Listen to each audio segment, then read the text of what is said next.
ಎಲ್ಲರಿಗೂ ನನ್ನ ನಮಸ್ಕಾರಗಳು. ನಾವು ಇಂದು ಈ ವಿಡಿಯೋದಲ್ಲಿ ಯುಗಾದಿ ಹಬ್ಬದ ಒಂದಿಷ್ಟು ಆಚರಣೆಯ ಬಗ್ಗೆ ಮಾಹಿತಿಯನ್ನು ತಿಳಿದುಕೊಳ್ಳೋಣ.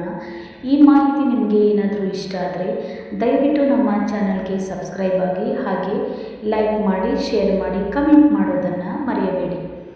ಯುಗಾದಿಯು ಕನ್ನಡಿಗರ ಪ್ರಮುಖ ಹೊಸ ವರ್ಷದ ಹಬ್ಬವಾಗಿದ್ದು, ಚೈತ್ರ ಮಾಸದ ಶುದ್ಧ ಪಾಡ್ಯಮಿಯಂದು ಆಚರಿಸಲಾಗುತ್ತದೆ. ಮುಂಜಾನೆ ಎಣ್ಣೆ ಸ್ನಾನ, ಹೊಸ ಬಟ್ಟೆ ಧರಿಸುವುದು, ಮನೆ ಮುಂದೆ ರಂಗೋಲಿ ಹಾಗೂ ಮಾವಿನ ತೋರಣ ಕಟ್ಟುವುದು, ಬೇವು ಬೆಲ್ಲ ಸವಿಯುವುದು ಮತ್ತು ಪಂಚಾಂಗ ಶ್ರವಣ ಮಾಡುವುದು ಈ ಹಬ್ಬದ ಮುಖ್ಯ ಆಚರಣೆಗಳಾಗಿವೆ. ಯುಗಾದಿ ಆಚರಣೆಯ ಪ್ರಮುಖ ಅಂಶಗಳು: ಬೇವು ಬೆಲ್ಲ, ಜೀವನದ ಕಷ್ಟ ಸುಖಗಳನ್ನು ಸಮಾನವಾಗಿ ಸ್ವೀಕರಿಸಬೇಕು ಎಂಬ ಸಂದೇಶದೊಂದಿಗೆ ಬೇವಿನ ಎಲೆ ಮತ್ತು ಬೆಲ್ಲದ ಮಿಶ್ರಣವನ್ನು ಸೇವಿಸಲಾಗುತ್ತದೆ. ಸೂರ್ಯೋದಯಕ್ಕೂ ಮುನ್ನ ಎಣ್ಣೆ ಸ್ನಾನ ಮಾಡುವುದು ಶುದ್ಧತೆಯ ಸಂಕೇತ. ಮಾವಿನ ತೋರಣ, ಮನೆಗೆ ಮಾವಿನ ಎಲೆಗಳ ತೋರಣ ಕಟ್ಟಿ ಧನಾತ್ಮಕ ಶಕ್ತಿಯನ್ನು ಆಹ್ವಾನಿಸಲಾಗುತ್ತದೆ. ಪಂಚಾಂಗದ ಶ್ರವಣ, ಹೊಸ ವರ್ಷದ ಫಲಿತಾಂಶಗಳನ್ನು, ರಾಶಿಫಲ ತಿಳಿಯಲು ದೇವಾಲಯಗಳಲ್ಲಿ ಅಥವಾ ಮನೆಯಲ್ಲಿ ಪಂಚಾಂಗವನ್ನು ಓದಲಾಗುತ್ತದೆ.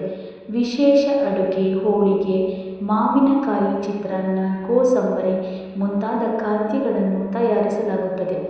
ಯುಗಾದಿಯ ಮಹತ್ವ: ಯುಗಾದಿಯು ಹೊಸ ಯುಗ ಅಥವಾ ಹೊಸ ಆರಂಭದ ಸಂಕೇತವಾಗಿದೆ. ಈ ದಿನ ಬ್ರಹ್ಮನು ಸೃಷ್ಟಿಯನ್ನು ಪ್ರಾರಂಭಿಸಿದನೆಂದು ಪುರಾಣಗಳಲ್ಲಿ ಉಲ್ಲೇಖಿಸಲಾಗಿದೆ.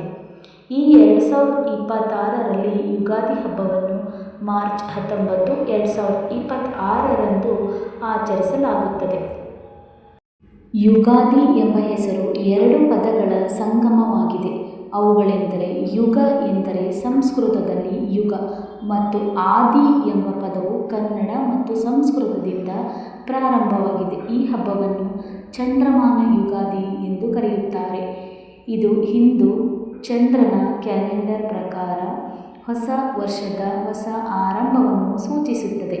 ಈ ಪವಿತ್ರ ಹಬ್ಬದ ಸಂದರ್ಭದಲ್ಲಿ ಭಕ್ತರು ಧಾರ್ಮಿಕ ಆಚರಣೆಗಳನ್ನು ಆಚರಿಸುತ್ತಾರೆ.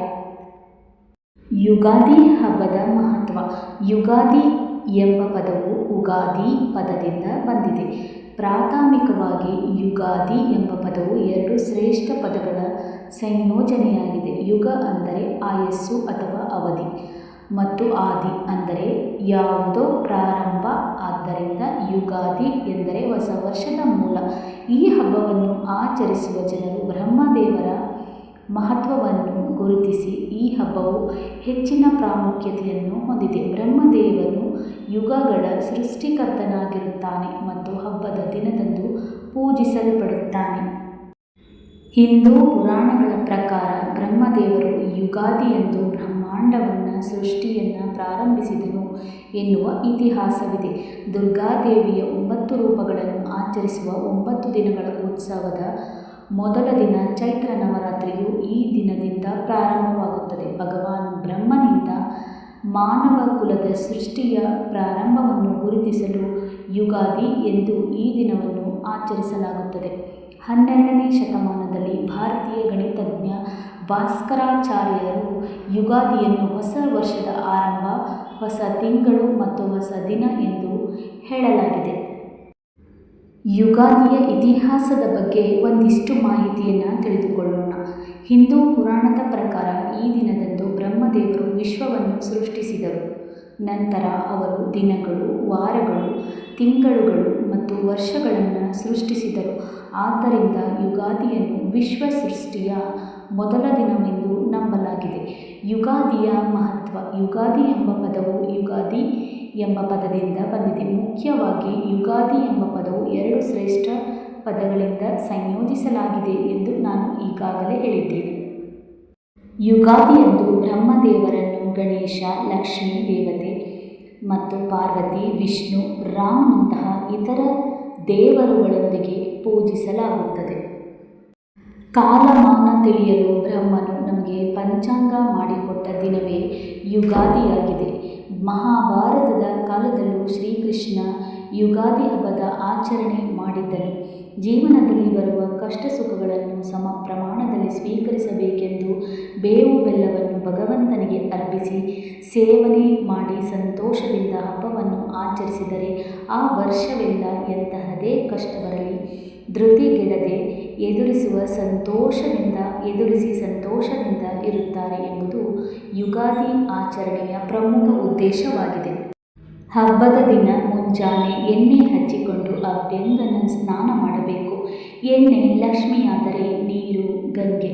ಹೊಸ ಬಟ್ಟೆ ಧರಿಸಿ ಮನೆಯಲ್ಲಿ ಹಿರಿಯರು ಮಾಡುವ ಪೂಜೆಗಳಲ್ಲಿ ಭಾಗಿಯಾಗಿ ತೀರ್ಥ ಪ್ರಸಾದ ಸೇವನೆ ಮಾಡಿ ಭೋಜನವನ್ನು ಸವಿದು ಆನಂದದಿಂದ ಕಳೆಯುತ್ತಾರೆ. ಪಂಚಾಂಗ ಶ್ರವಣ ಕೇಳುವುದು ಪ್ರಮುಖ ಉದ್ದೇಶ. ಈ ರೀತಿ ಹಬ್ಬವನ್ನು ಆಚರಣೆ ಮಾಡುತ್ತಾರೆ. ಚಂದ್ರಮಾನ ಯುಗಾದಿ ಎಂದರೆ ಈ ಹಬ್ಬವನ್ನು ಚಂದ್ರಮ ಯುಗಾದಿ ಎಂದು ಕರೆಯುತ್ತಾರೆ. ಇದು ಕ್ಯಾಲೆಂಡರ್ ಪ್ರಕಾರ ಮಾರ್ಚ್ ಮತ್ತು ಏಪ್ರಿಲ್ ತಿಂಗಳುಗಳಲ್ಲಿ ಬರುತ್ತದೆ. ಹಿಂದೂ ಚಂದ್ರಮಾನ ಕ್ಯಾಲೆಂಡರ್ ಪ್ರಕಾರ ಚಂದ್ರಮ ಯುಗಾದಿ ಹೊಸ ವರ್ಷದ ಆರಂಭವನ್ನು ಸೂಚಿಸುತ್ತದೆ. ಇದಾಗಿತ್ತು ಯುಗಾದಿಯ ಒಂದಿಷ್ಟು ಮಾಹಿತಿ. ಈ ಮಾಹಿತಿ ನಿಮಗೆಲ್ಲರಿಗೂ ಇಷ್ಟವಾಗಿದೆ ಎಂದುಕೊಳ್ಳುತ್ತೇನೆ. ಯುಗಾದಿಯ ಈ ಚಿಕ್ಕ ಮಾಹಿತಿ ತಮಗೆಲ್ಲರಿಗೂ ಇಷ್ಟವಾಗಿದ್ದರೆ ನಮ್ಮ ಚಾನಲ್ಗೆ ಸಬ್ಸ್ಕ್ರೈಬ್ ಆಗಿ, ಹಾಗೆ ದಯವಿಟ್ಟು ಲೈಕ್ ಮಾಡಿ, ಶೇರ್ ಮಾಡಿ, ಹಾಗೆ ಕಮೆಂಟ್ ಮಾಡಿ. ಎಲ್ಲರಿಗೂ ಹೊಸ ವರ್ಷದ ಯುಗಾದಿಯ ಶುಭಾಶಯಗಳನ್ನು ತಿಳಿಸುತ್ತಾ ಮುಂದಿನ ವಿಡಿಯೋದಲ್ಲಿ ಸಿಗುತ್ತೇನೆ ಎಂದು ಹೇಳುತ್ತಾ ಈ ವಿಡಿಯೋನ ಇಲ್ಲಿಗೆ ಮುಗಿಸುತ್ತಿದ್ದೇನೆ. ಧನ್ಯವಾದಗಳು.